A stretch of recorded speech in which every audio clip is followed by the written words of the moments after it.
Hello guys, welcome to Marian TV. This is Marian and we are here with Kenya Finest. We are here with Kalwande TV and Supreme TV. So today, of course, you can see David in the house. Tuko na yeye hapa. He wants to tell us 1, 2, 3. Wacha tumwache tu ajiintroduce and we can go forward.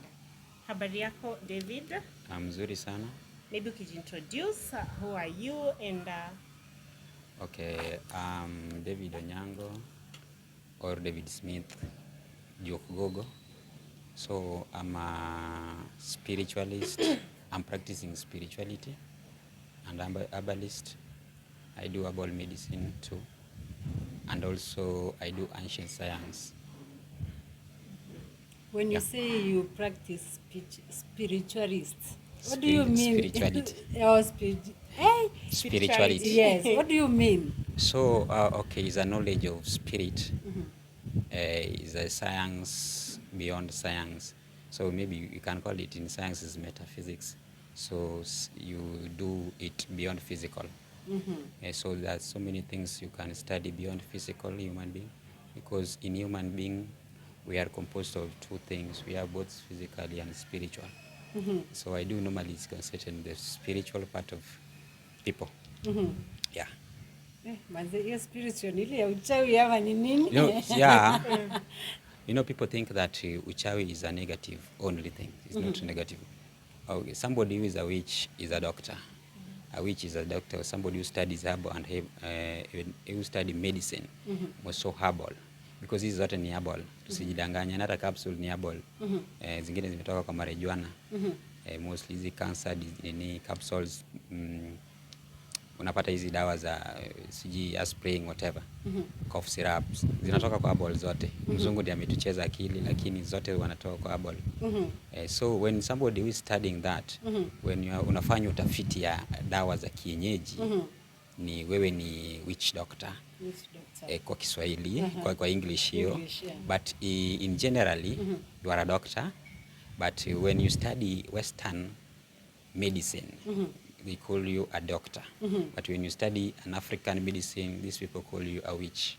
So just try to remove the word witch, then you put it craft. The word craft is science, is a metaphysics. So craft is the study of spirit and how they function and how they behave they control human beings. Yeah. Now, kidogo tu nikuulize kitu hapa imepop in my mind. Huwa nasikia Pastor Ezekiel akisema my spiritual father. And I've heard you saying spiritual, hiyo kitu spiritual. Is it related now akina Ezekiel, akina Pius Muiru, au watu wa spiritual siji something? Kindly, can you talk about it so that watu waweze kuelewa? Yeah, spiritual fathers is somebody who guides you along your way of studying spirit. Is like your teacher, your master. Your master, your teacher, somebody who guides you to know more about your spirit, your spiritual journey. So Muiru is a spiritual father of Pastor Ezekiel and is a good spiritual father. I like their courtship, like a father like son. So you normally protect the son. And also the son, when the son has a problem, he runs to the father. He gets help from the father because the father has more knowledge than the son. But the son can be more higher because when you teach, when a teacher teaches maybe a student, the student will be more knowledgeable than the teacher, but the teacher has more experience than the student. So hapo ndio unajua tofauti yako mwanafunzi na mwalimu. So I like the bond between these two, the son and the father. That's why the guy is moving because he has the father. A son cannot move too long or too far, cannot go too far without the father. So either is your biological father or the spiritual father or guardian father. So you must remember what you came from, where you came from, na mwenye alikuinua akakufunza. I like that bond. Okay, na maybe kwa sauti tu, if you can add juu kidogo. We've seen, you've said that you've spoken about witchcraft, capsules, whatever. na zenye wazungu wamefanya. So maybe if you can see the instance of Pastor Ezekiel, unapata akona mafuta, akona maji yenye anatumia, and you can even find people are importing it from different countries to use them when they are sick, kama wakona mahitaji different. So what can you say in the cases of using mafuta na handkerchiefs ama to capsules? What do you think ama what is your opinion on it? Okay, unaona kuna spiritual diseases and physical diseases. These two things as two different medicine. So that when you are treating a spiritual disease, you don't mix it with the physical. But when you are treating a physical disease, you don't mix it with the spiritual. When somebody is going through a spiritual disease, he must seek for the spiritual medicine. And the spiritual medicines need something practical. So everybody in this world, whether we are doing it physical treatment or spiritual treatment, you must need something practical. So practical in which way? Our body has something called energy. And this energy is what moves and what drives us. And this is the only what make us move. And the same energy that make us heal when we are not healthy or when we are experiencing a certain disease.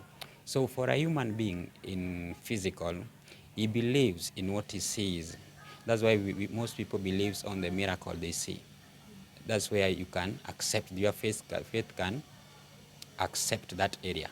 So it's only something that can ignite your faith, that can support your faith. But the healing is within you. The healing takes place within you. The power is within you. I can remember there's a quote in the Bible that God dwells within us, is among us. Alafu kuna place wanasema there is power within you. So when they use something like kitambaa, maji, it's just something that makes your faith believe that this thing can heal you. But normally it is your faith that heals you. But sisi faith zetu zinakonga kidogo because of lack of knowledge. That's why you normally perish. My people perish because of lack of knowledge. So when you lack that knowledge, you will be taught, and somebody will give you something to support that your faith. So you believe this one, when I use this thing, it supports my faith. So hiyo kitambaa inabeba power. So be it in the spirit. So like water, let me talk about water or the oil. Oil and water is almost the same thing. So maji, ule jamaa akiomba kwa maji, because he has power, he has a spiritual power that he controls the crowd. And that spiritual power, akieka kwa ile maji, hii maji it contains a memory of his power. So hii maji inasaidia watu, ukienda nayo kwako inaweza kusaidia, ukisprinkle nayo kwa kitu yako inatoa ile kitu yenye inakusumbua. So that memory of that spirit ndio ziko kwa hii maji. Ina flow. Sasa ukitumia ina support faith yako na upate uponyaji. Lakini enyewe unaweza kaa peke yako chini na upone. But sisi naye hatuna hiyo power, hatuna hiyo knowledge, hatuna hiyo nguvu. Lazima mtu akuja atuconnectie nguvu ndio tupate hiyo nguvu ya kuponya ama kutatua shida zetu. Na ndio maana wametushinda, wengine wanakataa kutupea elimu, kutuelimisha jinsi tunaweza kuwa independent on our own.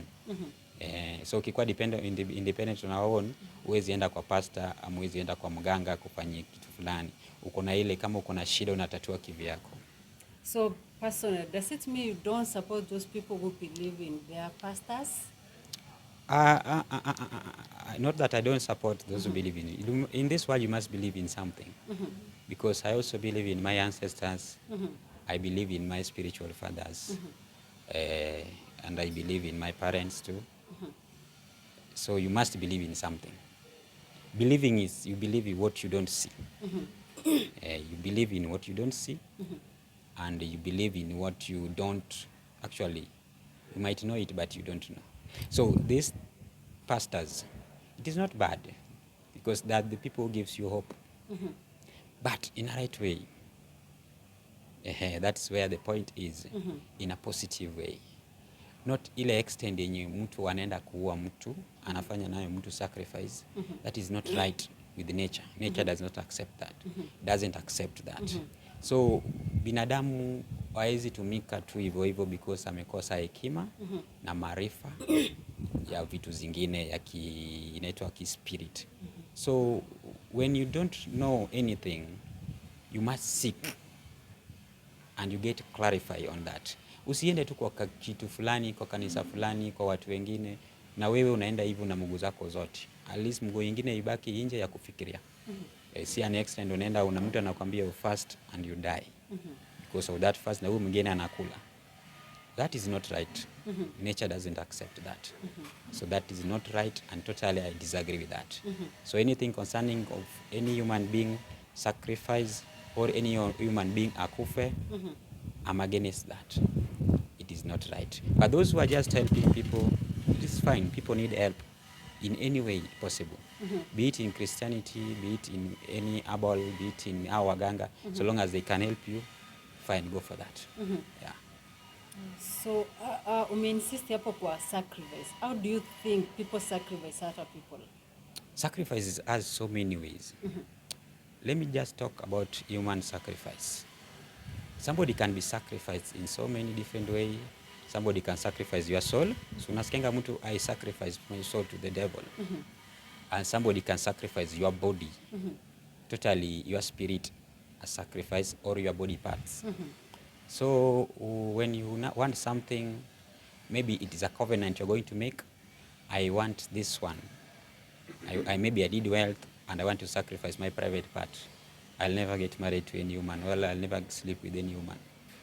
You will do that, and people do that knowingly. Wengine wanafanya unknowingly because of this cult. Because everything is cult.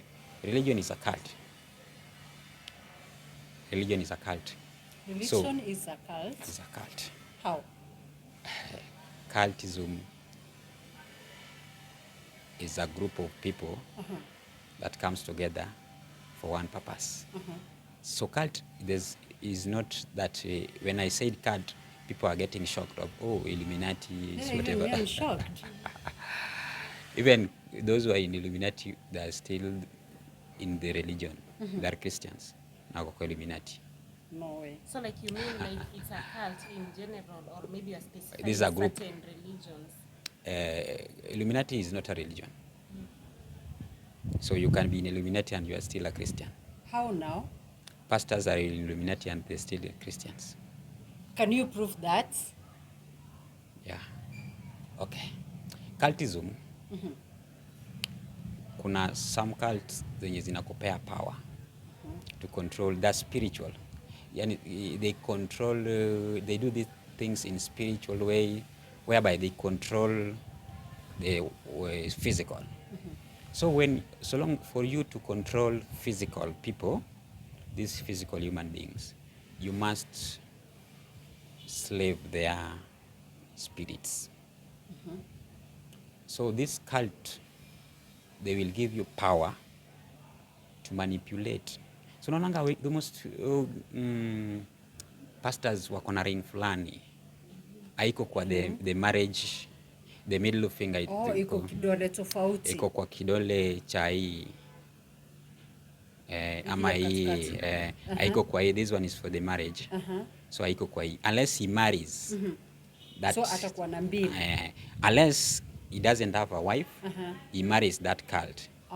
So ikikuwa hivi, alafu napata kama kuna hiyo nini iko na kimawe imekuwa hapa kwa hiyo ring, iko na kimawe fulani yenye hiyo mawe ukiangalia maybe ni black ama greenish or bluish, iko na some glitter. So ukiangalia ndani hiyo mawe kuna a certain part of brain, the lower part of brain inaitwa cerebrum. Kuna cerebellum and cerebrum. It's the lower part. That's where the according and decoding taking place. So that ring akiingia nao pale anaweza manipulate mind za watu wote, so you believe whatever he says is possible. What? So he manipulates your mind with that ring. They manipulate your mind with that ring. I'm not saying anybody. No, we haven't mentioned Yeah, anybody. I know people gaze things, Okay, though I've even I've even but people have seen this, Uh, and it's not something new. So if I see any pastor wearing a wedding ring na And hajaoa, akaongeza ingine, that tuseme means hajaoa na ameongeza wedding ring, ameweka kwa the inaitwaje, the marriage finger, it has a question. But akioa ameongeza ingine, he has two rings, maybe either on the left, maybe these two left, utapata kama they have certain energies because the palms heals. There are power in the palms. So there's how you can control your energies through your palms. So I can detect which person are you when I look the wristband or the thing you tie on your hands. So I can detect this one is you give or you are a receiver. So wengine when they give and receive, that those who only they give but they don't receive from anybody. They are independent of their own, so they teach people. So that's why they will control their energy. They will tie their energy on the left hands. Unaona? So when you put a ring finger on your right hand, I mean the right hand, on your right hand, means you give teaching to people. You are a giver. You are independent on your own. Nobody gives you. You only give people. You only feed people. You feed people, but they don't feed you. But when you give and receive, you will both tie them on your both hands. Utapata kama ziko kwa finger zako zote. So anybody putting a ring on his or her finger has some meaning because everything happens physical, it has already happened in spiritual. So can we conclude that any pastor we see with a ring other than the More wedding than, band is a cult. it's a cult. Hiyo iko kwa cult because hizi cult wanaendanga kuchukua in western countries. They're more powerful in witchcraft and Moso Ghana, Belgium, Benin, Ghana, Nigeria. Nigerians. So they give people those powers so that power can make you manipulate a crowd. We call them crowd pullers. So ukisimama hapa, that ring manipulates people's mind and you accept everything. Alafu ukitoka pale, you regret why, mbona nilienda pale? But ukitaka kuacha tena unataka kurudi tena huko. Yeah. Can I ask you something? We have seen pastors wakienda kama zinaitwa ma crusade ama hizi ma seminars. You guess someone stretches his hand like this. Alafu unaona watu wameanguka chini wote. Does it mean they have some spiritual powers ama ni hizi ma cult powers? Sijui mnaziita aje. Anything we call it that spiritual. Whether you call it cult also work with the spiritual, with the spiritual knowledge. It's just knowledge. Here, everything is just spiritual knowledge. When you have that spiritual knowledge, you can control these physical people. So unapata kama akona just a symbol, anything symbolic that has that power. Maybe ka rungu fulani, yenye akifanya hivyo people fall. So like akona certain spirits zenye zinasaidia kumanipulate mind ya watu una fall. Ama hizi energies zinaingia, akifanya hivi the energies inaingia kwa watu wote. So inafanya body haiko in stable condition. Let me ask you one thing. It is very rare to see somebody kwa kanisa tumekaa hivi atoke kwa kiti anguke. Ushaona? Yeah. Very rare, si ndio? Watu wanaangukanga mkisema mbona? Watu wataanza kuanguka aje? Kuna ile time pastor ataanza praise. Kuna praise and worshiping song. Ushaisikia worshiping song inaanza before praise? Gani huwa inaanza ya kwanza? Mbona praise? Praise is for the physical. So you praise the physical body achanganyikiwe when you want to get into the spiritual. That's why unapatanga those who are using marijuana, they only manipulate the physical. Then unapata kama the physical, the spiritual inatoka kwa hiyo body inaanza kutravel. So when you manipulate the physical, it is very easy to control the spirit. So that's why when they start with the praise and worship, watu wanachangamuka, people dance, alafu they lower it to the worshiping song. Worshiping song is a worshiping, you now sing for the spirit. So you are entering to the spiritual world. That's where you start seeing people traveling.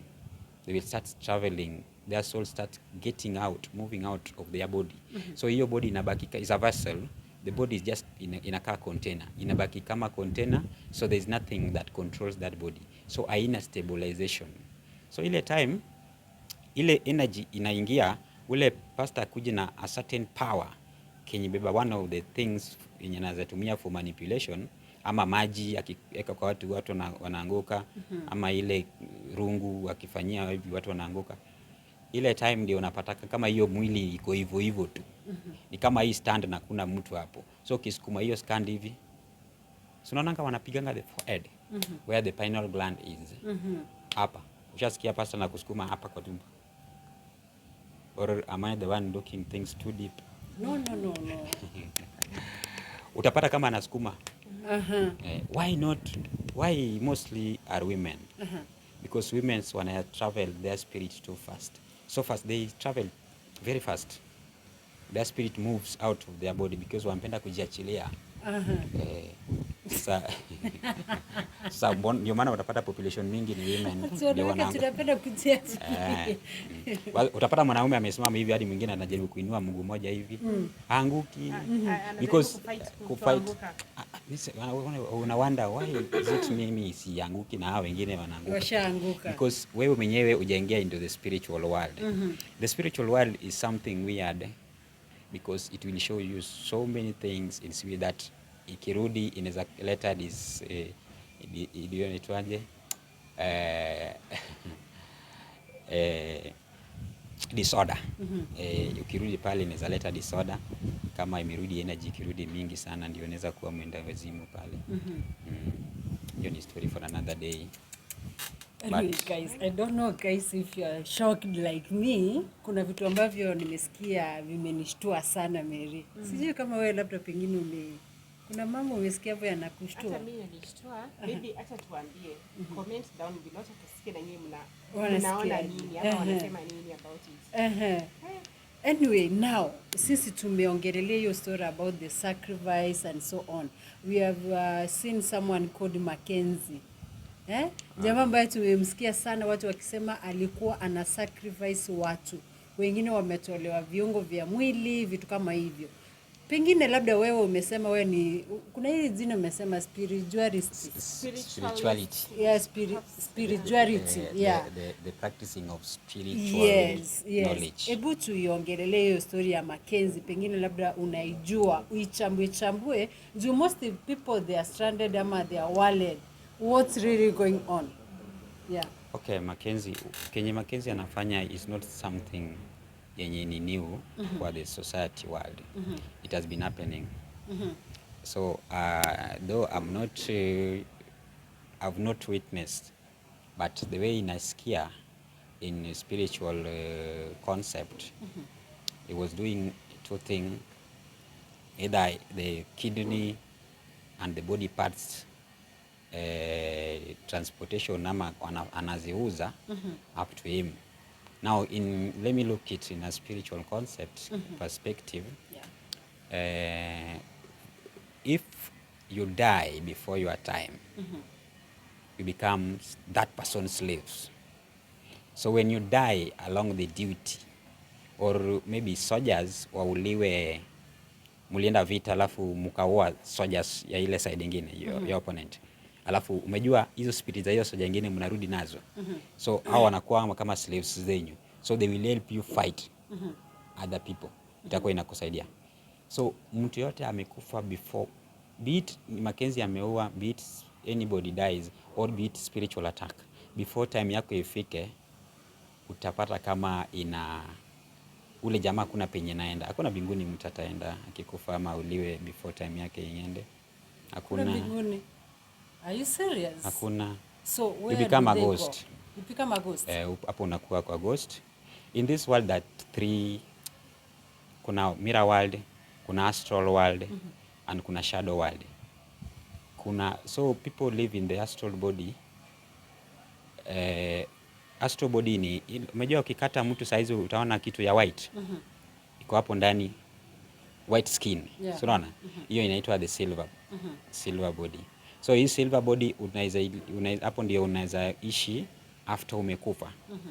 unaenda kuishi kwa hiyo body. So means these people can, when you wanaishi kwa the silver body, they can see us but we cannot see them. Only when you are having the spiritual eyes or the third eye, you can see them. Ndio maana for somebody to kutengeneza plantation, I call them a plantation of spirit. Yani ile kaburi inaitwa plantation, na atengeneze damu ya kuosha hawa maiti. Either anafanya biashara ya kuuza majini ya watu ama kuuza mwili ya watu, au wafufuliwe wapelekwe kwa nyumba za mtu, hii mwili ilete pesa kwa huyu mtu. Hiyo ni kitu cha kwanza. Kitu cha pili, unauziwa jini. Ukienda pale unataka jini ikuje kufanyia mambo zako, unaenda pale unaitisha jini. Wale politician wakienda pale wanataka power, unafufuliwa jini kulingana na pesa yako, unakuja nayo na manipulate nayo crowd. So hao majini ndio wanafanya kazi kwa crowd. So they will fight for you, they will help you to manipulate people's mind. Sasa mkiangalia hivi, unatokanga tu kwako tu peke yako, unaenda kwa rale ya mtu, unaenda pale, unaenda kwa crusade ya mtu, na ile jini linakuvuta. Ukikia pale utakuwa pale, unaona. Sasa ile jini ni hao watu ambao wamekufa. Jini ni wale ambao wamekufa. Na wako kwa silver. Na maybe how does it work? Like inafanyika aje hivyo, mtu amekufa anafufuliwa na kuwa na hizo powers? How does it really work? Watu wakufi, mwili uisha. In African tradition, we don't value this physical body. We value our spirit. The spirit lives forever and reincarnate when you die on right time. Ndio maana utapata mzee mwenye amekufa atarudi kusumbuliwa. Sisi vijana ndio tunarudi kusumbua watu. Sasa ule ukikufa, ndio maana wanachukua watu wadogo na wanawake. Kuna sababu wanawake pia wanakuanga muhimu kwa hii biashara kabisa. Kanisa imebeba wanawake tu. Wanawake ni business, biashara. Na wanawake ni good altars. They do good when you have women. When you want to have a very good business, do it with women. Please women, and you'll have a good business. That is another day. For those who normally, they know how to please women, they normally have something. Ndio maana unapata mtu amenunulia mwanamke mwenye sio wake. Amenunulia gari lakini bibi yake hajaninunulia. Kwa nini? Huyu mwanamke akienda kwake pale anasikia vizuri, anakienda kwake akimnenea maneno matamu, biashara yake inainuka, deal zake zinainuka. Unaona? Sasa hata ukienda pale ufufuliwe, utafufulia mwanamke. Hizi manyumba mingi unapatanga kuna mili ya watu wenye wamekufa. Simuwaisikia? What? So watu wanaishi na maiti kwa nyumba, tena wanaoshwa. Unknowingly. They know. Knowingly. Ameenda kakwaya. Either ni bibi yake yenye aliua ama akafufuliwa mwili ya mwanamke pale, akienda pale kwa wenye spiritualist. Unafufuliwa mwili ama unaenda kuoa wao wasichana wadogo wenye wanapenda mavieti. Wanaendanga pale wanauliwa. So these men don't have wives. They don't stay with the wife. Anakonga peke yake lakini akona good wealth. They know. So it's for business. Let them not crucify me. It's for business. Ndio maana hata wateti saa hizi mambo ya Mackenzie, ushasikia rich people are complaining. But then the kids factor na inaingilia aje, because now it's easy to manipulate you, and the kids factor. Kids. Do you know the importance of kids in spiritual world? Hawa watoto wadogo hawa ni spirit below 4 years. Hawa wana communicate their spirit, totally spirit. Mwili yao ija take over with the physical body. So their body inaweza ku take over after 4 years. Ndio maana unapata kama yeye ndiye anapenda mama yake. Ile wakati mama yake ndiye amempenda, after 4 years unapata yeye ndiye anaweza choose kupenda mama yake ama anaweza live before, hata kama si nini, because kids are spirit. Kenye mtoto ameona below 4 years ana communicate with spirit hivi, hiyo ni ukweli. Akikwambia nimeona kitu imepita pale, ni ukweli. Ni kama mtu wa bangi pia akikwambia nimeona kitu imepita hapa, is true. Because they get into spiritual world unknowingly. Because they are using bangi or what? Yeah. Bangi is a spiritual herb. So could you advise people to use it for spiritual things?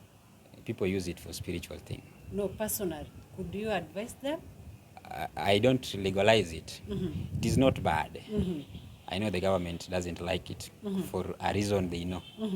That's why they should not legalize it for business. Hata sio hata hii government ina benefit. The white people benefit it. But in spiritual world, hiyo bani unaona ilikuwa inafanywa hivi kwa kanisa. Kitambo ilikuwa hiyo nini ilikuwa bangi inafanywa. It makes you get easily to the spiritual world. Ndio maana mtu wa bangi utaona kama anashtuka. Because spirit yake ina travel so fast inarudi tena kwa memory yake. So it has a lot of benefit when you want to travel, but only if you know how to control those energies, because you can come back and you have a disorder. Yeah, so disorder will happen when you don't tie your energy. So ikikuja inapata kama body doesn't remember the spirit doesn't remember the body. So utapata kama mwili sasa mwili na spirit imekaa kombo hivi. Sasa inaitwa disorder. Sasa ndio utapata kama unaanza kusema vitu zenye hazieleweki. So according and decoding will not take place in your brain. Yeah. So hiyo ni story for another day maybe. But sasa kwa hiyo Mackenzie sio kitu yenye nafanya ati ni kitu cha muhimu. Kuna tribe nyingine hapa wa Tanzania wanajua. Wa South Africans wanajua. Tribe wanaitwa hii karibu na kwetu, hata Wakisii I think wanafanya kitu kama hiyo. Wakisii tumetajwa jamani. Hiyo ya Wakisii mpaka Wakisii wako na masters. Ulisikia nani Ezekiel aliwaambia mko na master. Aliwaambia Wakisii wako na master ya uchawi. Na ukweli. Na okay. Wana understand. Uko na evidence ukisema tuko na master na ni ukweli. Okay, can you elaborate ndio tuelewe zaidi? Ushasikia mtu anafufuliwa kwa kaburi akikufa? Anafufuliwa. Ushaona kaburi kuna vitu mbili, kaburi mtu anazikwa hivi after 3 days. After 3 days of resurrection. We call it in our language that people resurrect after 3 days. When they die, they resurrect. So the transformation happens after 3 days. You become in that world, in the astral world. So mkisi akikufa, unasikia watu wanachunga kaburi. Sio zote zinakulonga maiti, hapana. So ile mwili inakuanga muhimu pale, wanaweza kufufua hiyo mwili bila kuchimba kaburi hapo. Wanatumia dawa wanaita maiti. Wanapiga pale kwa kaburi hivi, maiti anatoka sehemu fulani. That is a magic. So ile time huyu jamaa anapiga na ule jamaa anapiga magoti yake penye hiyo maiti inafaa itoke. Unaona? So unaona vile vitu inatolewa. So nikitaka kutoa kitu penye iko nimeweka pale. Ile bag inaweza vanish pale itoke hapa. So utapata kama those who normally remove things in a magic way, ile bag inaweza vanish pale akitaka pale ama akitaka hapa. So utapata kama anafanya chant, ana chant ama ana pray akipiga magoti yake hivi. So you call that bag, it travel huko kwa ground with the spirit. Itatoka hapa. So hizo ndio Wakisii wanaenda, unachimbuliwa kaburi pale, ile spirit yako inatumika. Rescue something. Does it really happen ama tu ni kusema? It really happens. We have science. Now let me ask you something, and this one I'm serious on it. Okay. Umesema they are chanting and doing like this. Wewe mwenyewe umejuaje? Does it mean you are one of them ama ulishakuwa huko ukatoka hapo ukasema hapa singi? Because the way you are explaining and doing, it's like you have experience. No, I told you I practice. You practice? I practice the spiritual knowledge. So these things are the things I normally counter with. Nakutana nazo kwa line of practicing this. Not that I practice that, I do. I practice the knowledge. You practice? To teach people. So you mean Some you people can demonstrate something for us right now? Like no, I'm a demonstrate. I'm like, can you what? do something? Like you can toa mighty from here, from a distance. It's kind of like you know this it. science is just manipulation. Unaweza ona kitu, kuna vitu real by the people do. They're real, but zingine ni manipulation of black magic. So those magicians, they have that power also to do that. Anaweza manipulate both of you minds. Na utaona kama hiyo kamera ina move. That is manipulation. Oh. Nitawafunga physical. Alafu I do it in spiritual way. You will not see. We will not. Sasa the eyes of physical will not see what I'm doing because the spirit travels so fast. So I'll exchange it too fast with the spirit. These spirits are energies. They're not human beings. So I push it with an energy. So it will move and you will see that there's something happening. Ama nikisema hii wacha nikitingisha hii with a certain energy. So first nitakuwa manipulate mind yenu, niweke pamoja, alafu I close the physical eyes. Now, umeongelea kitu nimekumbuka, there was a certain pastor alikuwa kanisa fulani hapo Nairobi, unaenda na kuambia kuna kitu iko hapa na nataka kuingoa. Anashika hivi, unaona anashika mtu hivi alafu anakuonyesha ndio hii. Does it mean it's a black magic ama kuna vitu ambavyo hatuvielewi? Hiyo kuna vitu mbili. Juu mimi mwenyewe siwezi sema niliona. Kuna yenye nikiona nitakwambia hii ni magic. Na kuna yenye nikiona watu wanakuwa na vitu. Hata hii kitu inaweza kuwa kwa tumbo yako na ikusumbue maisha yako yote hadi ukufe. Ukienda kupima utaona ni cancer. What? Yeah, people don't die, just don't die like that. No. So hizi vitu unaona hizo majini unapata ziko kwa hiyo plantation. Akitaka fanye kazi, juu ni slave sasa. Inafanyia kazi. Watu wako tu kama sisi hivi. Unatumwa. Nataka kuenda kwa barabara uko usajali. Mtu anapata ajali aje? Unaenda kwa barabara ulikuwa unaendesha. Like so sad, painful. May their soul rest in peace. The ajali ilifanyika with the 4 families. It was so painful. Na hiyo ni uchawi. Nilikuwa nimeona ilikuwa uchawi. The ajali ilifanyika with the 4 families. Ilikuwa uchawi, one of the members of the Mona family. Yeah. So uchawi. Yeah, ilikuwa uchawi. We don't lie. What makes you say and their so? spirit still moves. They're not dead. Let me ask you. Sense, or maybe just elaborate. In their astral body, they're still living. And they communicate. And they have a message for the family. They have what? For their family, they have a message. They normally tell the message maybe. If they are keen, they normally speak. And they come back and speak to them. Okay, so maybe if I just interrupt kidogo, recently when we were at Pastor Ezekiel, there are some preachings zilikuwa zinaelezwa and we were told ukipata mtu amekufa na labda the way you are saying their spirit is still moving. So can you say that person has not rested in peace? So ni mtu mwenye hajaenda, that's why the spirit is still moving. Ama why do you say that? Kuna watu wakufi. Ile udongo ndio inaenda kuwaua ama wakienda mchari wana destroy your body yao. But they are not dead. So mtu akikufa watu wafaa waharakishe nayo kwa mchari. Ndio maana watu wa mchari wakiua mtu mwenye mwili yake ilifungwa pahali wanakuja wanakuanga possessed because you are killing that person. He was not dead, he was just in a coma. People be in a coma for 1 year thinking that they're dead. They're not dead. So don't be in too hurry of taking this person to the hospital. Kupasuliwa tumbo. Umejua ukishapasuliwa the body will not move. They are checking, people do checking when somebody is, wataalamu wanajua. I think niliona mtu akiongea, I call him master. Kwa hiyo TV ya Paswa kuna Olondo, Daktari Olondo ulo anaelewa hii physics kabisa. Wakilifi huyo jamaa na mheshimu. Anaelewa hii teaching na mheshimu. That guy you are good. Unafaa elimisha watu hivyo. Mtu akikufa unafaa ulite the spiritualist. Akuja accept if this guy totally the body has separate itself with the spirit. That 9 doors when somebody dies zinafaa zimefungwa.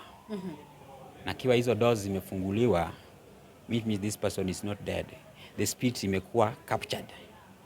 So that those who capture your spirit waweke kwa chupa, waweke uko chini ya baharini huko. So you think you are dead here but ile spirit yako ina struggle itoke kwa ile chupa. Ama waweke kwa a certain bush somewhere. So people will think you are dead here but you are alive. So by the time they destroy this vessel, this body, this is just a container. This is not human being. Waki destroy, ndio itakuja sasa, huyu mtu atakufa, haizi rudi kwa hii mwili imeshaharibiwa. Na lakini ukipata spiritualist wanafufuliwa. Sasa kuna sudden deaths which are not normal, like I wanted to explain that maybe one day hiyo ya kina Baba Mona, how these things work. It was painful. But you still you can explain kiasi tu. Okay. Unaona accident inafanyika aje in spiritual world. So hii inafanyika with the negativity, those who practice things which are negative. They're really killing young people. And please, for those who are fighting for young people, please fight for young people. Because you should have this knowledge. These guys, they were traveling. I didn't follow the story though, but there was a message before wapande hiyo gari. I hope so. Kuna one of them alikataa kupanda hiyo gari. Ni kweli? No, the story was gari wakati Baba Mona aliingia ilikuwa na kashida. Ilikataa kwenda. Akaingia ndani akasema mbona naona hii gari itanimalizia watoto. That was the message they gave us. Mbona hawakusikia mama wakatae? Because hii message lazima uletewe. Lazima uletewe messages. You can't die without mtu akuletee message ama kitu yezi fanyikia before ikatae. So it's your choice. You make a choice for you to continue doing it or you refuse. Ingekuwa mzuri ingeombewa na wakatae. But ni sawa. So the moment these people walipanda hii gari, this is how these cards wana play. Mko kwa ile gari, munaondolewa kwa ile gari, nasikia ile mwili yenyu inaondolewa kwa ile gari. Driver mwenyewe anawekwa ile majini, wale wejini wenye metoka kwa Shakaola kama hivyo ndio wanatumiwa. Sasa wale majini kama hao wenye kwa Shakaola wako na mission, wanamaliza, wanataka sacrifice kwa barabara. Mtu ameenda anataka kumaliza mtu fulani, so hizo ndio sacrifice they want. Anaenda pale na ipanda ile gari, yeye ndiye anaendesha na anatembea kwa ile gari inakuja next. Anaendea kwa hiyo gari direct, anaendesha akifuata hiyo gari direct na anaigonga. Nyinyi wenyewe mko nje, so mkishagongwa gari wanarudisha ile mwili, ile spirit, mwili iko spirit inatolewa, ile mwili inabaki pale kama imeumizwa. Zingine hata unaweza pata kuna accidents zinafanyika bila damu kumwagika, hizo ni common. Haitamwagika hata moja, lakini mtu amekatwa. Sasa akisharudisha ile mwili pale, daktari watakuja, kila mtu atakuja. Gari imegongwa vizuri, lakini spirit yenu iko sawa. Hata nyinyi hao spirit wanaona mbona hawa watu wana struggle kutupeleka huku muchari and we are still alive. In our pain, though they have nothing to do, because when you don't have this body there's nothing you can do. Unless you acquire somebody's body is when you will come. Unaweza copy body ya huyu ukuje nayo kwa dream uniletee habari, ama ukuje nayo kwa barabara uniletee habari. Unaweza kutana na mtu fulani anakuambia hivi na hivi na hivi na hivi, kumbe ni yule ancestor wako ama guide wako ndiye amekopi body ya huyu, akwambia is a stranger. Anakuambia message fulani ndio inaweza kusaidia kimaisha. So don't ignore that, because people are living in a spiritual world. So hii dunia pia imebeba spirit. So kila mtu anatembea hizi ni spirit, ni binadamu, normal human being. Some of them are spirits. Sasa wakisharudisha pale, nyinyi wenyewe mchukue watu mpeleke kwa hospitali juu ile mwili imeharibika kabisa, iwezi rudishwa. But a spiritualist wenye wako na ile power, bado they exist, I think so. Walikuwa naweza ikishashonwa ile mwili vizuri warudishe mwili kwa hii body, because wanaweza ona the 9 doors bado are open. 9 doors ziko gani? You have 2 eyes, 1 2 nose 3, mano these are 5 6 7 alafu 8 9. As long as hizi zote zimefungwa, 8 9 ni za chini, alafu 7 ni ziko hapa. Ikifungwa zote, mtu wa spiritualist akiangalia hii kitu imefungwa, anaweza pronounce this one is dead now. The spirit amesha separate na mwili yezi rudi. Lakini kama bado ziko open, the spirit struggles to kuwe kwa hiyo body. na body ndio haiko in a good condition. Sasa kitu kama hiyo kifanyikwa, sio kila mtu ukufa. Watu wanauanga kwa mchari juu tu haraka ya mtu ameenda kwa koma kidogo, mtu ameanguka hapo kidogo. Daktari anasema because daktari anafanya kwa physical, but most mortuary attendants, the few of them watakwambia this person is not dead. Ndio maana utapata wengine wana sweat. How can you be dead and sweating? How can you be dead and removing blood on your nose? Mtu mwenye amekufa atatoi blood kwa mapua yake. Amekufa totally in peace. These old people hawatoi mapua kwa mapua, kwa masikio, kwa nini, kwa macho, hawatoi hiyo blood. Unapata the dead people or wenye wamekufa in timely, they go in peace. Hata warudi yako sumbua watu. Hata ile siku ati sweat, hata utasikia amefura hivi ama amechange. Unapata ukienda mchari, watu wanatafuta mtu wao, ati aliwekwa hapa amechange sura. Mbona? Hiyo mtu akichange sura huyu mtu aliuliwa. Ile majini ndio ina change sura kwa hii kitu. What? Mtu aliuliwa. Sasa ile majini ndio inacheza karata nyingi. Sasa ile wakati mafamilia wamekuja inabadilisha sura, hiyo majini hayuko. Wakigundua ile message inakuja kwa ile jamati wa mafamilia wanatafuta. Ile sura yake inarudi kidogo. Wengine wanachange sura hadi wazike wrong body. How many people wamezika wrong body? Wengi. Na mbona wazika wrong body alafu unapata mwingine anatoka from somewhere ati yeye ndio yeye. Unakumbuka unashangaa mnanizika na niko. Si wangapi wamerudi? So spirit ilikuwa inacheza na kile watu. Okay, hii mambo ya Sukuma. Watu wa Sukuma unajua wanafanya vipi? Wasukuma. Wasukuma. Wa Tanzania, Sukuma iko hapa border ya Tanzania na nini. Ile pale mtu anakufa hivyo hivyo tu na spiritual attack. So wanatuma hawa watu au ma spirit, wanatuma kwa mission, wanaenda kuua mtu. Sasa ile wakati amekaa hivi, imagine sasa inakuwa photocopy because this thing is a computer. So it's like you are doing something, unaifanya photocopy. Unaweza copy huyu mtu una copy paste ama you copy the face of this person. So ile majini inalala pale na face yako na sio wewe. So anachukua ile astral body anajificha nayo hapo kwa nyumba tu. Ukizikwa tu hivi anachukua face ya mtu mwingine, mnatoka na yeye anaenda naye. Unaenda kukuwa slave huko slave huko. Unafanya kazi. Na unalima, ukifika pale unakata ulimi, so you cannot talk. Unalima normally, physically. Na huko umezikwa. Imagine umezikwa na huko unafanya kazi. These things are true. Let nobody cheat you that witchcraft is not real. It's true. That's why we die. We don't believe. We die because of ignorance. Because of lack of knowledge. These things are true. Witchcraft is real. Hiyo ni kenye nitakwambia is real. People play cards. Mtu anauliwa hapa, unauliwa hapa, huko unafanya kazi. Wewe ni slave.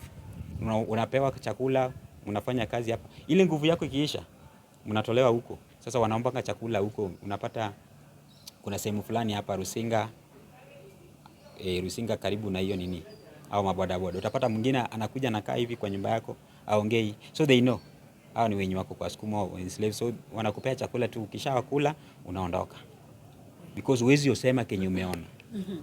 Sasa hizi ndio unapata inafanyika. Na walikuwa wanafanya tatua hii kitu aje. Ile wakati mtu amekufa uharakiki, ufanye haraka nayo kumpeleka mchara ama kumzika. Ulikuwa namweka. Sasa mnachukua ile ni ya ndizi. Unakata branch ya ndizi. Unaweka nyumba because wanaficha watu nyuma ya mlango. Ukishaweka nyumba ya mlango, this person will come back. Atarudi kwa ile body yake. Ataanza kuona. Because alikuwa amecopy pastiwa. Haikuwa yeye yuko hapo. Ile ni majini limekufa pale. Ile majini imetumwa kwa mission. Ni wale wenye walikufa, walifosiwa kukufa. So wanatumwa kila pahali. Unaona? Ndio maana unasikia mtu natuma watu wangu huko. Imagine tu. Sasa labda nikuulize swali kabla tusahau. Ukiongelelea hiyo unasema number 1 you are talking about the Mona stories, ndio? So what will be the essence of prayer in situation kama hiyo before waende kwa hiyo barabara, maybe you can tell people. Alafu pia number 2, kama hao wanachukuliwa hivyo, kama washakahola wanachukuliwa waende to meet the Lord faster, mbona tena watumike kwa situation kama hii ya kwenda kuhangaisha watu? Si lack of knowledge. Jesus alikufa mwaka gani? Hata nobody knows. Aliambiwa anarudi mwaka gani? amewahi rudi. Mbona ukufe ati unaenda kumwona? Is it a good teaching? Mbona sisi tukuwe na maarifa? Ukufe fast na mwingine anakula. Yako ina good health. Na nyinyi mna fast pale mnakufa. Is it logic? This person has a mission. Is killing you ndiye apate kenye anataka. Juu alisema kazi yenye nimefanya miaka 9 tunaitimiza hii mwaka. Hiyo ni 2019. Tumejaribu kuelimisha watu kwa hii kazi. Lakini tunafunga kanisa tuitimize. Alifunga building. Lakini ile kazi yake hakufunga. Alifunga kanisa na building. Lakini kazi si anaendelea nayo, aliendelea nayo. So does it mean ana sacrifice watu na maybe pengine kuna politicians wako involved na other prophets, vitu kama hizo? Ni agent. Anaweza kuwa agent. Yeye ndio watu wanakuja kuchukua sacrifice kwake. Yeye ndio watu wanakuja mwingine akikufa anakuambia mlete huyo huku nichukue spirit yake. Mwingine wakitaka kununua spirit huko kwake wanaenda kununua spirit. Kwa sababu ni kama agent. Alitumwa, ni agent mwenye anatuma nini. I don't know, that is maybe. Because even hao mapastors unawapata kwa waganga. How many pastors wanaenda kwa waganga kutafuta crowd? Crowd? Sasa mbona wana preaching against waganga? Ti waganga. Kwani waganga ni nini? Alafu somebody should not lie to you. That kama umezaliwa kwa boma ya uganga, nyanyako ni mganga ama mamako ni mganga, ukiua nyanyako ati mimi nyanyangu ni mganga naenda kumuua. Huwa nyanyako, uganga ni kwako, iko ndani yako. Nyanyako hizo ni components zimekufomiwa, umefomiwa na hizo component ya nyanyako. Sasa kwa ndani yako. Sasa ukiua nyanyako umejiua part of wewe. Wewe ni mganga, akiwa mganga wewe ni mganga. If your mother is a witch, you are a witch. If your father is a witch, you are a witch. You cannot change that. What? It's true. But you can break those generational curses by praying. Nikuulize, for example, breaking and praying, you only call for positive energies. When you are praying, you are calling them all, the negative and positive. So it's you to decide which one should I take. The positive or negative. They come all. When you are praying, you are calling upon your ancestors. You are acknowledging them. So what should one do? You should be positive in this life. Follow the law of nature. Just follow nature. Do positive things. And you are okay with the human being. You are okay with the supreme being. Don't do too much negativity. They must follow you. Malipo ni hapa duniani. Ukipigana na mwenye akupigani na wewe, utalipo hapa. Hakuna penye unaenda.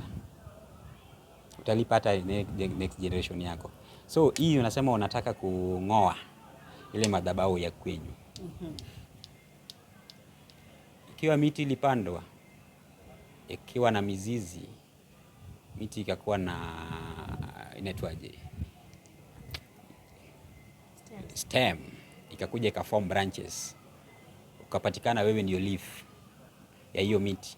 Sasa leaf imekuja kuona okay, mimi stem yangu ilikuwanga mbaya, wacha nikate ile stem ndio nikuwe mzuri, ama nichimbe ile mizizi yangu ndio nikuwe juu ulikuwa umeona stem ilikuwa bitter.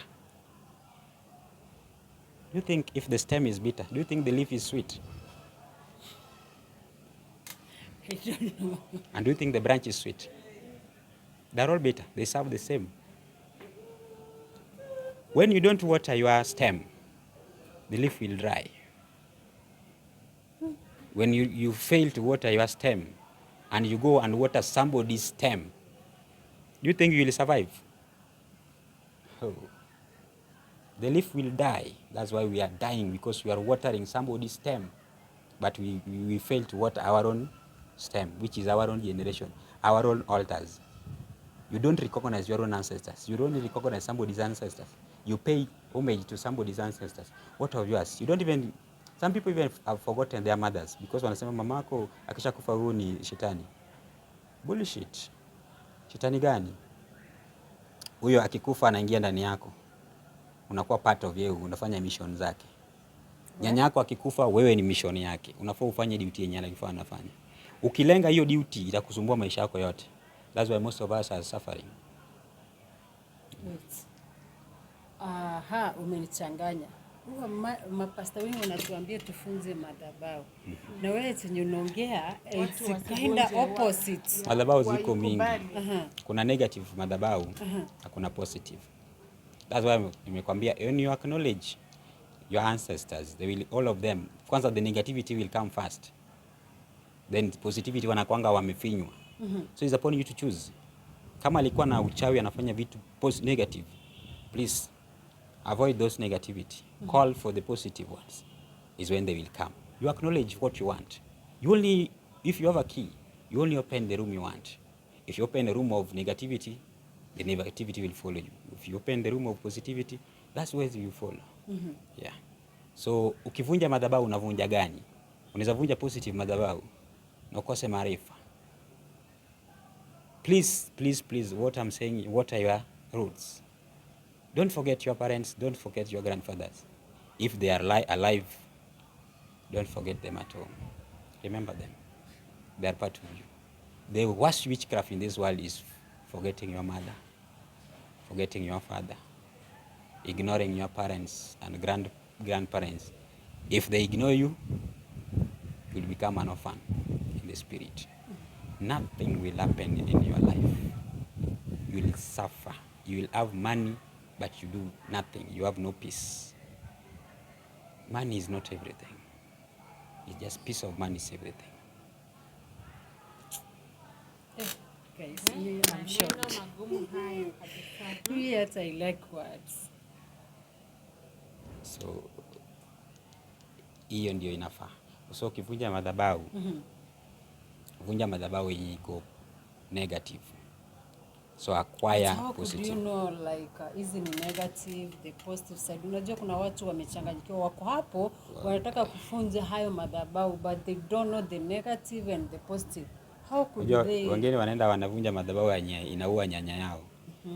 Alafu nyanyaka kikufa kwa umejiua, atakusumbua, ile uchawi yote na transfer kwako. Wewe pia mjukuu wako atakuua. And you want to go for free. Because wewe nyanyako ndio wewe.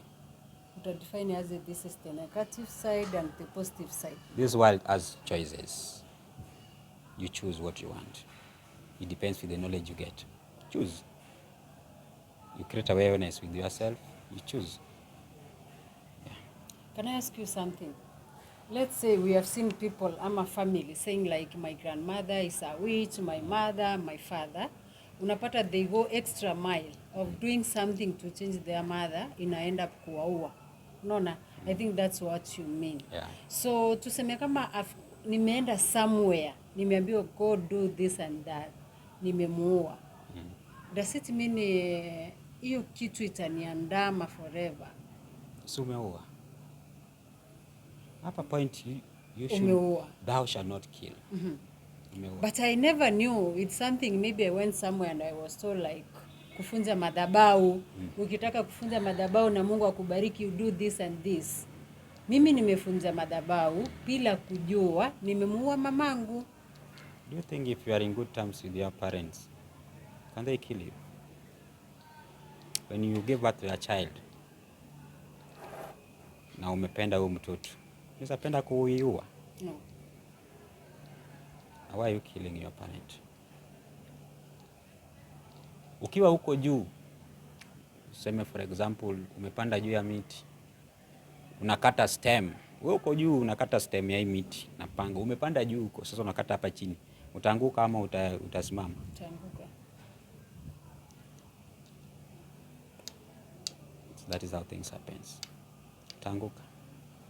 So in short, leo unaambia watu wasivunje generational curses ama unasema nini hapa like? Generational curse has two ways. Kuna internal generational curse that people ignore to follow. So when you have a duty in your family to follow, try and find out what they were doing and follow that. But there's an external curse that's an intruder or an enemy planted in your family, that you will never grow or you will never have anything good in your life in this family, go and break that. But when the one, this thing almost they happen the same, because in zote zinafanana. Ukilenga kufanya duty ya buka yako ama mama yako, kama mama yako alikuwa anasaidia watu ama alikuwa na duty fulani, ukilenga ukaingia duty nyingine, utasumbuliwa. Na hivyo ndio utapata kama kuna divorce inafanyika. Kwa hivyo nadhani mtu amekoroga, hakuna. Ni ile cases ni ile duty, hata sio cases. Kuna duty yenye unafaa ufanye ndio zinakuandama, itakuzungusha kwa hii dunia, itakutoa upate hii kazi unaacha, ukipata hii unaacha, na you have good qualification. Ukipata huyu msichana mzuri, upata huyu mwanaume mzuri, unaacha, anakuacha. Sio mtu amekoroga pali. Ile familia yako ndio umekataa kufanyia dia duty. So the ancestors are angry. Or umewa neglect, you don't go back home. Try even once to go back home and visit them. Communicate with them, because they exist in you. So if you don't take them back home, you think they will be happy with you? They won't be happy with you. Acknowledge them. Remember them the way you remember Jesus Christ, the way you remember Mary. Mary and Jesus Christ, those are not your ancestors. Your mother, your father, your grandfather, those are the spirit that guides you. So if you acknowledge a foreign spirit and you refuse to acknowledge your own spirit, you will water somebody's plant and you fail to water your own plant. It shall never go well with you with peace. You'll never get a peace of mind. You will have everything in life. No peace. I think to understand kidogo, because we are told we are supposed to separate ourselves from the dead. Mtu akikuwa amekufa, amekufa. Hata Bible unasikia inasema there is no association between the living and the dead. Should I go into that topic? Association between the dead and the living. Dead people who are living. Death, what is death? It's a transformation of new life. It is not evil, the way Christianity put it. This was to disconnect ourselves from the ancestors. So when they disconnect when they disconnect us, the Westerners, we won't have that power to know our own.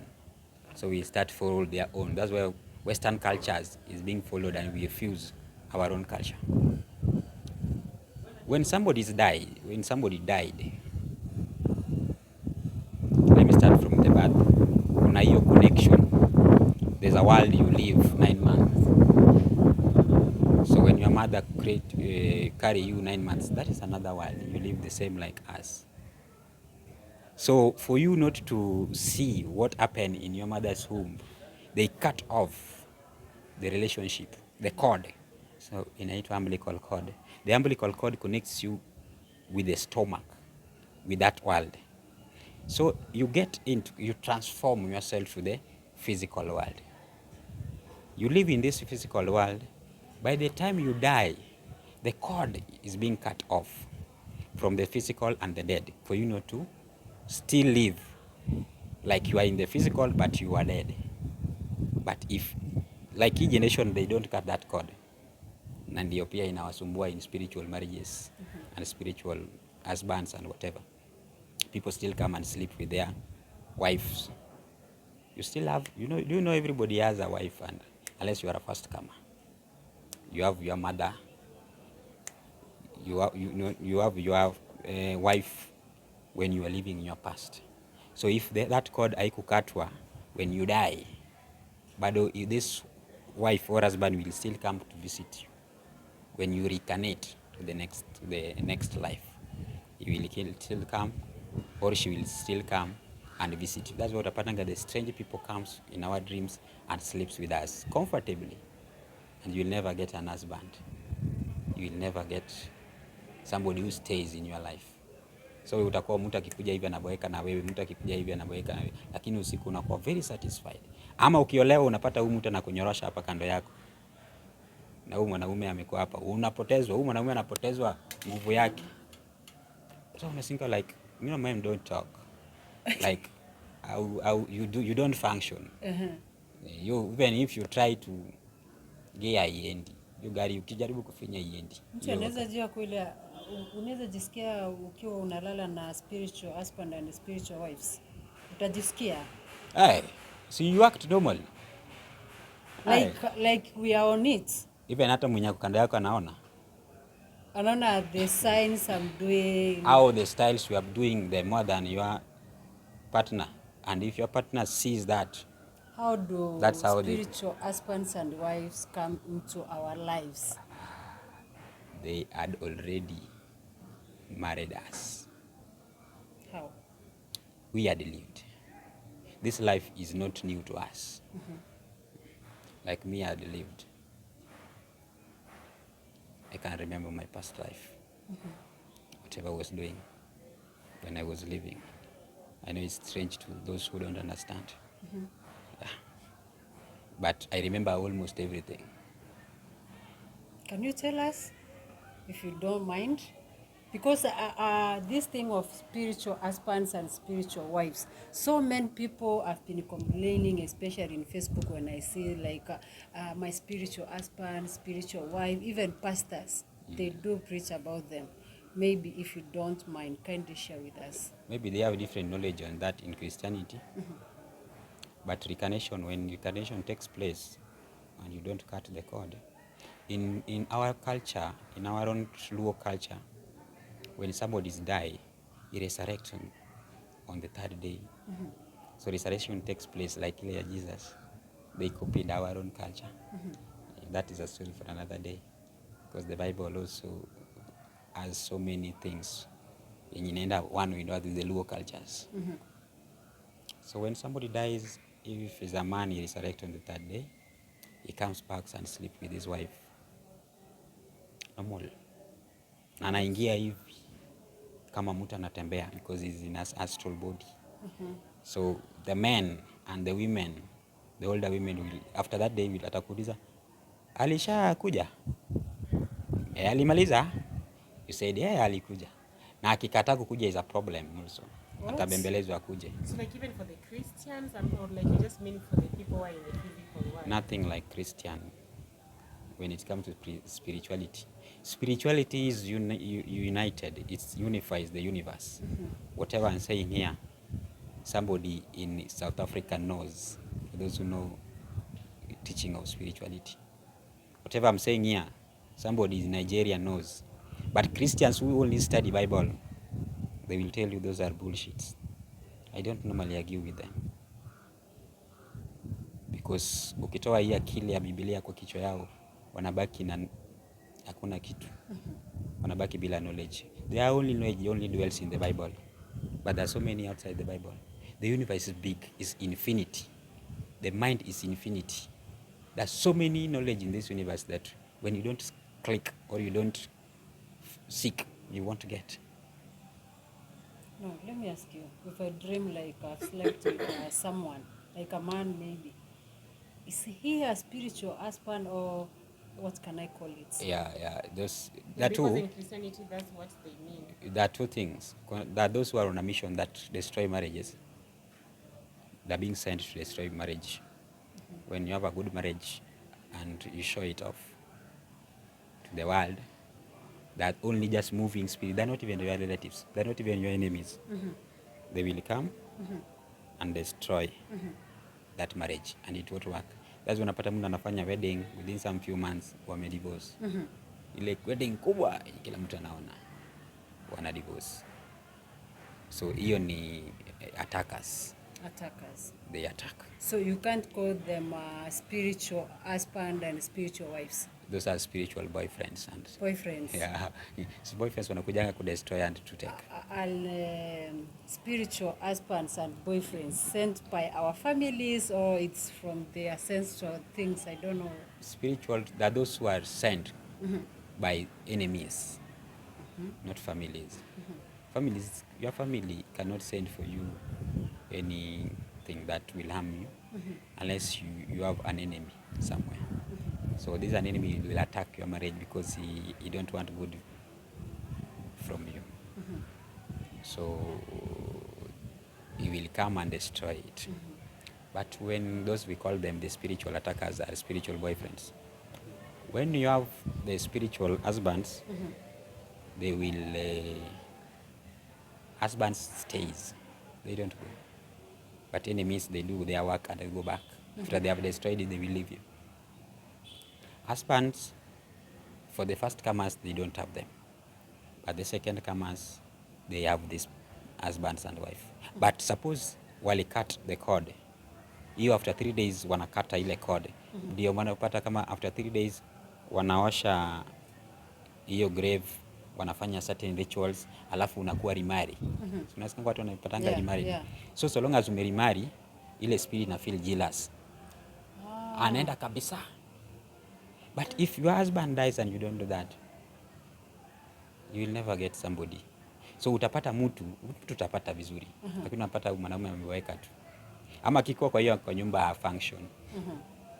Unajaribu kusimama hivi. Ushaona vile mwanaume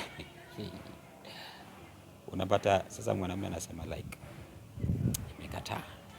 It's very painful. Imekataa.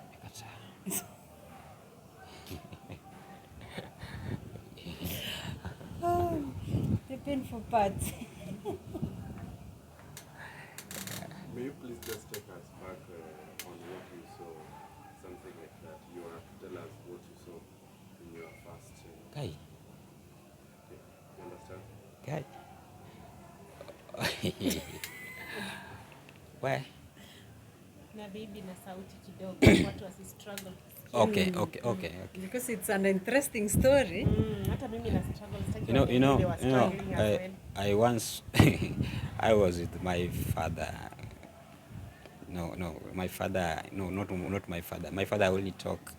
I told him a little bit of this, but somehow I like talking too much with my mother, because my father knows this, but he assumes that he's a Christian. My father, he knows this, but he's a Christian, so he normally assume that no, who told you about those? Achana na hizo mambo, wewe mbona unafanya hizo? Nani amekwambia hizo story? So I'm like, na hii mbona mlikuwa mnafanya? So I was sharing this story to my father like, unakuwa chizi ama nini? So some of the people also were taking me like it's madness or I'm just talking things. Okay, there's a certain day when I was starting these things. You know, this thing has been disturbing me for so many years. It has disturbed my life and it has destroyed and distorted even my relationships when I was starting, and it really distorted it and destroyed it apart. So there's a time I started this journey, I found myself just, nobody taught me all this I'm saying. No. There's nothing, nowhere I learn. There's no school I learn all this. So when I was, I normally used to meditate too much. Sometimes and I can sit down like this and it goes off even for 4 hours. I'm not there. 4 hours? Yeah, I travel. Yeah, I do meditation. So I started doing yoga and practicing it.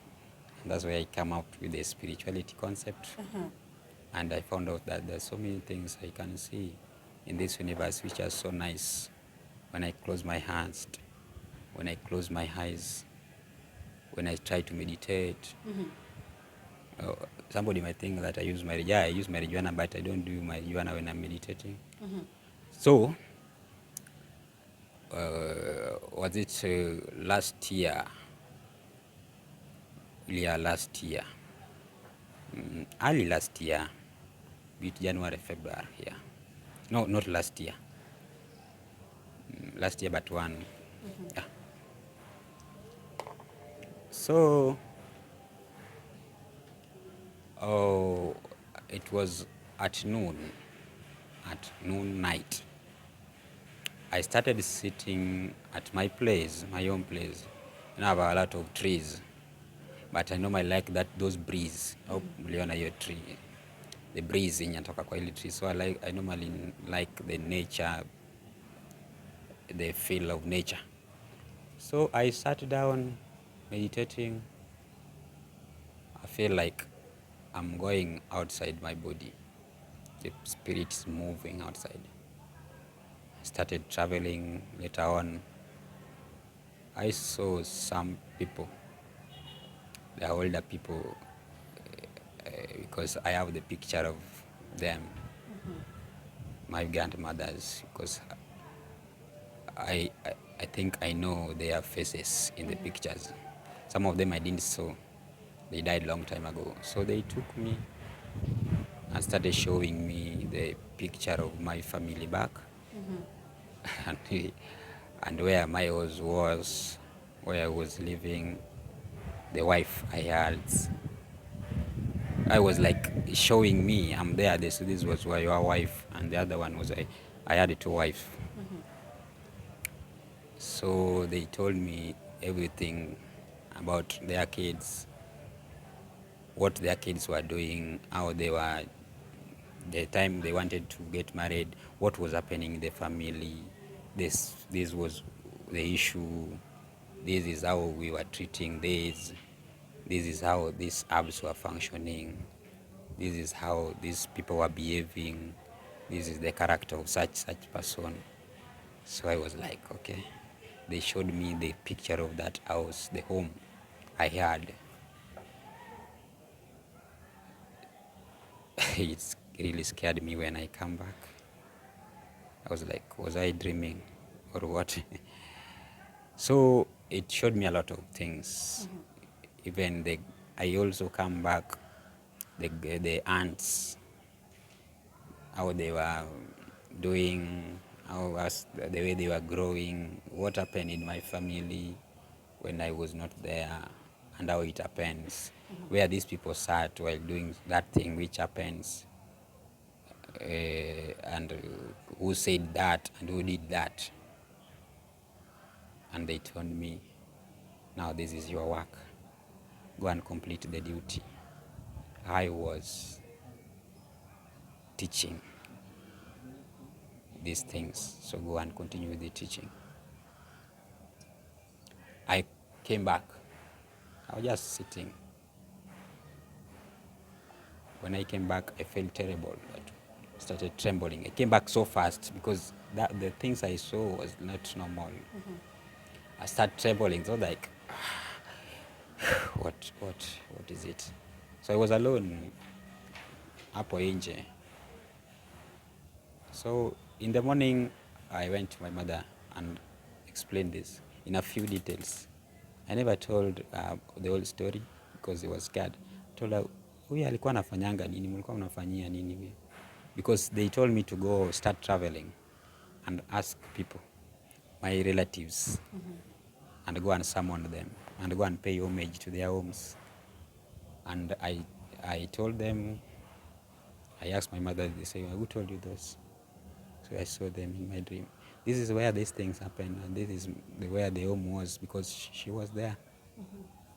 I went to our ancestral home, where the grandfather was born. So that is in Kajulu, somewhere there. So I found when everybody is waiting for me, I visited almost 7 homes.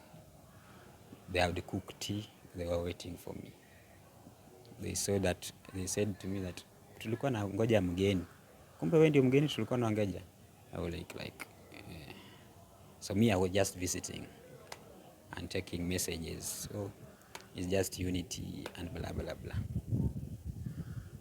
I went all those homes.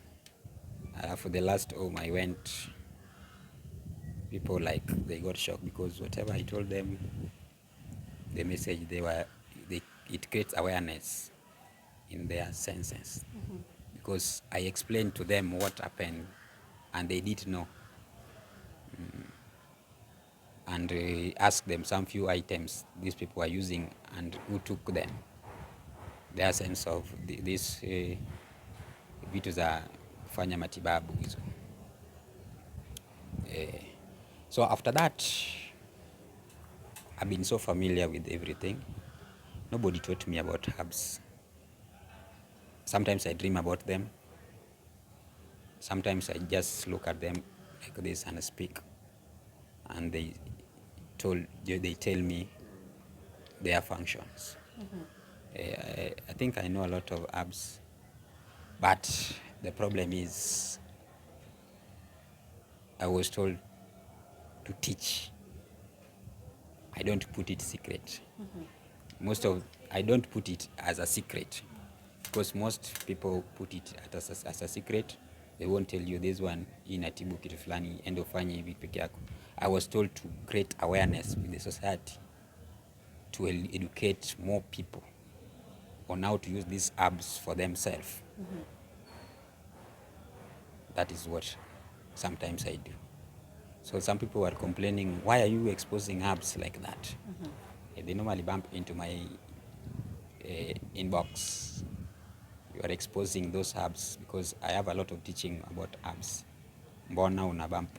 But I was told to expose it to so many people to know. I don't die with it. And I was told to go and teach this to the world. Those who want to know about herbs and they didn't know, get knowledge about that. So if you wish, follow whatever is in my timeline. Try it. If it works for you, it's your faith. Yeah. So you have handles for Facebook, Twitter, Instagram. I only have Facebook. Your name? David Smith, bracket Juokogogo, close the bracket. David Smith, bracket Juok go and close the bracket. It has That's where the details are. a lot of details ziko hapo, a lot of herbs, medicines, a lot of teaching, be it ancient knowledge, be it about Christianity. Yeah, that is where I normally put everything. I don't mind where I get them. Just read and take whatever can be good for you. I know some knowledge I've said that people might criticize. Some will get shocked. Some will know. Some of them know. They're aware of what I'm saying. But some of them are not aware because kuna knowledge zingine wanapata sahi. So go and do your own research. Can I ask you something? Kuna vitu konazo hapa kwa mkono. Naona ukicheza nazo hivi amlaika. Hizi zinasaidia nini ama what is it? Okay. Oh, easy. Yeah. These are just seeds. These are seeds. You know, I only talk when I have something in my hands that inafanya ignition kwa spirit yangu. So last time, so I told you caught me unaware. Yeah. I was just moving in town doing 1, 2, 3. Last time I had something in my hand. Yeah. So for us to talk, we must have something in our hands that brings the memory. Because bila hiyo, you can't talk. So like this was you had them ama sasa umezitoa mahali? I am aware of everything around me. Sikukuwa nazo. Hizo nilipata nikienda huko penye tukefaa tukutane. Ikaniambia nichukue hizi. So I don't miss out the point I should talk about. So these things help me because the memories ziko kwa palms zangu. For those who knows that they cannot speak without this. They cannot speak without something in their hands. So whenever I'm doing like this, I ignite the spirit. So it can guide what I want to say. So these are not my nikisichukua words. uwezi ukaongea. Utakuwa stuck. I don't know. Can we try? nitaongea tu but But? haita ni guide. So hii inani flow. Okay. So like umeziombea ama like tu bora tu ni kitu tu umeshika? Like umezifanyia some The knowledge ziko kwa palm zangu because sometimes I can speak almost even 7 hours, 8 hours. Yeah. Nikiweka niongee sio I can speak. And these things sio wenye wananijua wao wanashangaa. Mbona siku hizi naongea hivi? Because wanafikiria maybe sikuanga na hivi naongea, baadhi sikuwa naongea hivi. Sasa hizi zina create knowledge zenye naongea kwa akili yangu, so zinaanza kuflow. So anything you ask me, I'm sure naweza jibu. Ask me anything. Are you this soft spoken ama This is how I speak. No. Inalingana na penye niko. Kuna sometimes I speak like pastors. Nikiingia. Tunaona when I was starting, it reached a point I started increasing. So this is just how the spirit behaves. So sometimes naweza catch nisongee kama pastor. When that thing is something serious and I want to explain it for it to get into your brain. So nitaongea as pastors. Hadi nikuwe na hiyo that. Because unaona nika sauti yako iko low, iko chini. So iko low because whatever I'm speaking or talking about, they are Hazikos za sai. Sio vitu za saizi ndio naweza sema. Ni vitu zenye na load ndio nikiongea zinatoka mbali. So zikifika kwa sauti yangu sasa zina lower hiyo voice. Zinatoka mbali because it's something zilifanyika kitambo. So I'm trying to reload them. Ndio maana sasa sauti inarudi chini automatically. But nikikuwa nimeshika mita, sasa naongea in a crowd, I speak. Or nikifanya kitu fulani, it depends with the mood of that area. Kuna spirit zingine zinataka kelele. Kuna spirit zingine ziko calm. So this one I called the calm spirit to come. So they start flowing because ilikuwa a soft talk. Yeah. Wow. Anyway, guys, I think we have enjoyed. Maybe your closing remarks, maybe concerning those. By the way, who is your spiritual father? You say somebody must have one. Yeah, we must have one. Yes, who is your spiritual father? I've been having so many fathers, but there's somebody called my spiritual father. When somehow we are all so close, I only tell him, I experienced this, and he normally push me, go and do it. In fact, he called me yesterday, go and do that. What?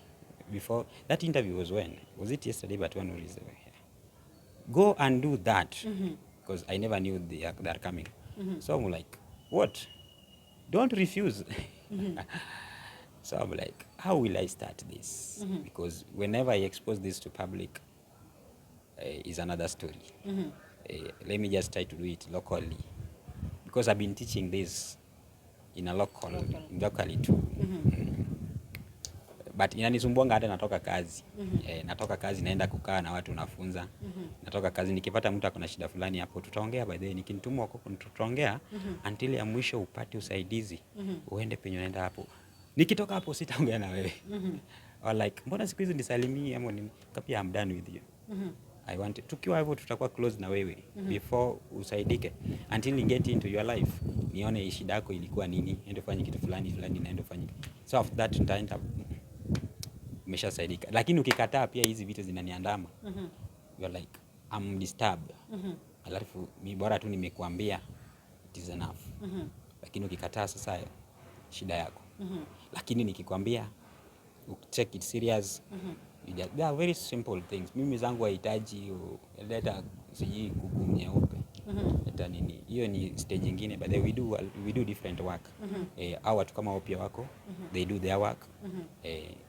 Na mimi pia nitafika hapo nifanye hiyo, because So hiyo unaitisha nini? siitishi chochote. Unafanya vitu at home. So mimi, by the way, let me tell you this. Because sitaki kuinteract sana na those two energies. Umejua mimi nikiingia kwa maisha yako, mimi ndio nitaumia. Naingianga maisha ya watu, nikijaribu kufanyia those checking, napata some huge stories, huge energies, that some shaking energies zenye unapata ikinipata kama siko ready, zinaniandama. Juu sipokubali kufanya kenye inatakikana, hizo spirit zinakuja zinaniandama mimi. Na nikipigana na hizo spirit, mimi ndio napata shida. Unaona? So inapata kama sijaji prepare kwa hiyo. So I'm working on that. Maybe one day. But sahi, call me, WhatsApp me, I will explain everything. You do it at home. It will help you, but then it helps. Mimi bado nangoja niambie your spiritual father. Bado narudi hapo. My spiritual life, kuna jamaa anaitwa, first of all, my father. Though he has been denying me not to do this work. But he knows. Because aliachiwa hii kazi na akakataa. Na grandfather wake. Yeye alikataa. But he normally guides me. So whatever nikimuuliza anything, he direct me. Though atateta, nani amekwambia hiyo kitu? Baadaye tunaongea chini, tunaambia sisi ni wanaume sisi wote. So niambie tu. Ananiambia ndio fanye hii na hii. Hiyo itakusaidia. So hiyo ni kujitakia tu kivyangu. Bado nilikuwa nafanya kivyangu tu. Ama mtu amenituma dawa fulani, nakwambia mtu anataka dawa fulani, nakwambia na sitaki uguze dawa sahihi bado. So alikuwa anafikiria mimi ni mtoto. So vile niliseparate na yeye, by the way, nikiwa kwangu ndio nikaanza kuona hizo vitu zinanifuata. Nikiwa kwake zilikuwa tu sawa tu. So saa hizi niko kwangu hivi. Sasa nikienda kumuuliza. So that is my first spiritual father. And my mother too. We normally talk a lot. And sasa the mwenye sasa alikuwa saa zingine nikiwa na shida ngumu. I think he can help me when I'm stuck into this problem, hata nikiwa na shida yangu kivyangu, because us also tunakuwa na shida. So normally help me, anaitwa Ododo. Anaitwa Ododo. Ododo. Ododo. So Ododo has been helping me so much. Because even us tuna experience problems. We are not perfect. Sisi ndio shida yetu tunakuwa ngumu sana na tunashindwa mwenye anatatulia. Sasa lazima tukue mwenye anatatulia shida yetu, tukitatulia za wengine. Now can I ask you, like now wewe binafsi ni kuniangalia uniambie shida zangu ama ni mimi nikuje nikuelezee shida zangu? How do you do it? Saizi. Ikiniambia niingie kwa life yako. Itanikubalia tu kama energy yenye uko nayo. Mimi mwenyewe iko under mimi. Lakini kama uko na above energy yenye iko over mimi, siwezi kubali. Why? Itani affect. People are different. People are working with higher powers. Hata pastors wanaangushanga. Unashasikia mtu anaenda kuguzwa hivi kwa nini? Nasikia pastor anachomeka. So it is very weird, or you must be very careful kuinteract na kila mtu. Ukiingia powers na sijui. Powers. Kuna wengi wako na powers. Si hata mimi nilikuwa nayo sijui. Mimi kwa vile nimetest bado naitengeneza. So nitatengeneza with some few months. Nitatengeneza what it is needed. Au wao wanajua, mtu nikiongea hivi mtu anajua, anaelewa. Lazima nitengeneze wazee vizuri wakubali. Wani protect. So hata kama nikutana mtu yote nikikufanyia inaitwaje checking kwa hii normal. So I'm just okay. Lakini saa hizi few wenye wako na lower power nafanya. Wenye wako na lower power, sio everybody. I'm not saying this to call me and so saa hizi ukikuwa mtu amekufanya, mimi saa hizi niko kwa position nyingine yenye sasa unaenda consult na nitakutuma kwa mtu mwenye anafanya checking, because this is an hospital. Kila mtu ako na position yake. We can't do all work. So mimi nikisha ku consult uniambie una experience hivi na hivi, nakwambia dawa fulani una mzuri wako kukusaidia. Sasa ndio tafute dawa fulani ufanye nayo, ama uende ununue dawa fulani. Sasa hivyo ndio consultants wanafanya. Si hawatibu, hawaingii, hawafanyi test. Sasa mimi nikifika kwa hiyo test, is another chakra. The chakra steps. Because I'm still young. I don't want to destroy my life kwa vitu za haraka. Naona nikimtafuta nyuma ya tent aniambie kama zangu ziko more powerful ama ziko aje. Kwanza kabla mtafute nyuma ya tent, mimi kwanza hapa. I don't know if I should ask kama itakuwa invading privacy. Na kuona uko na kitu kamedungika hapa na hapa. So I don't know kama ulidunga ama like it is something iko kwa timeline yangu. Within your hiyo kitu umeuliza, I don't know ulisoma kwa timeline yangu ama nini. Wenye wako na hii iko right. I don't know inafunga right ama left. Huko iko. Iko hapa. Iko hapa. The right one. Mimi sikudunga. Though kuna ingine nilidunga tu. Hii ilikuwa for initiation as its meaning. Hiyo ni wakati nilizaliwa. Nilipitishwa hiyo juu ya sababu fulani. I was the first born boy kwa wasichana 6. So nilikuwa natafutwa. Just imagine nilikuwa natafutwa hivyo yote. 6. Sasa hii nilizaliwa nayo. Mimi sikujua. Na wenye wako na hii kitu.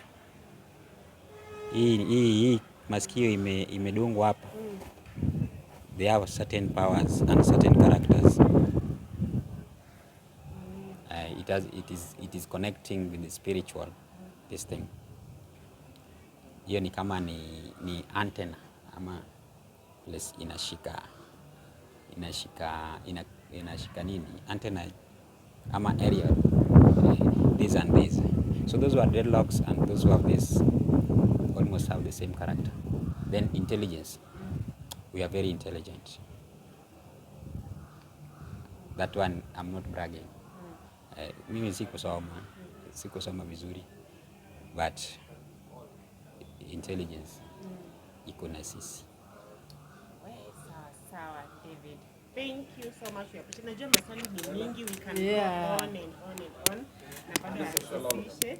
I really think we really need to get another session again. Yeah, food day. Yeah, because naona ni kama tunaweza ongea kabisa mpaka tunafikia kufika, but I don't know if you want to say maybe. No, all I can say thank you. I think hii story tutakuja kumaliza tukiwa live the whole day. Tuiongelele about the medicine things. Yeah. So David, thank you so much for coming into our channel. Pashwa, Kenya Finest, JB Media, Mary Ann, and Kaluande. Thank you so much. We are humbled. May God bless you. Tutakuleta at least utufunze juu ya madawa zaidi. Kabisa. Yeah. Tuko Nairobi kidogo. Nairobi niko na meeting nyingine. When? Nafaa nikutane na Voice ni Panorama, nafaa nikutane na naye. So I'll create time then, no problem, I can create time. Because the most important things I wanted to talk next is onion, the benefit of onion, tomato. That you can, onion, tomato and salt. So hizo ni first aid zenye hata ufaa uende usiku ukiwa na ugonjwa zingine tu. Siji stomach ache, siji blockage of inaitwaje discomfort, siji headache, siji nini, onion, nyanya, pressure na salt. Hiyo ni next time. Sasa you once you are in Nairobi, I think we shall communicate, utuambie ndio utueleze zaidi. Yes. Other than that, we appreciate so much for your time, for taking time for this. And guys, that has been it with David Amewambewa. You can find him in his social media handles, pale Facebook. Maybe you can just repeat again tukimaliza. Ama namba ya simu. Yeah. Yeah. Hiyo napata calls mingi. Nakuanga na calls mingi za vitu zingine mingi, but unaweza call ukipata niko busy. Just wait, I'll call you back. So 0757 10 12 25. 0757 10 12 25. That is my WhatsApp number. You can call. Na ile ya Facebook ukitaka kulearn mingi usiandike tu, so unaweza fanya tu. Kuna hizo break cast, kuna cleanse, David Smith bracket Juok Gogo juok gogo, juok gogo, close the bracket, huko utanipata. Utasoma tu vitu mingi zenye zingine sijasema hapa. Sasa hizo utasoma, utajisaidia nayo kwa boma penye huko, utajisaidia nayo. Sawa, thank you.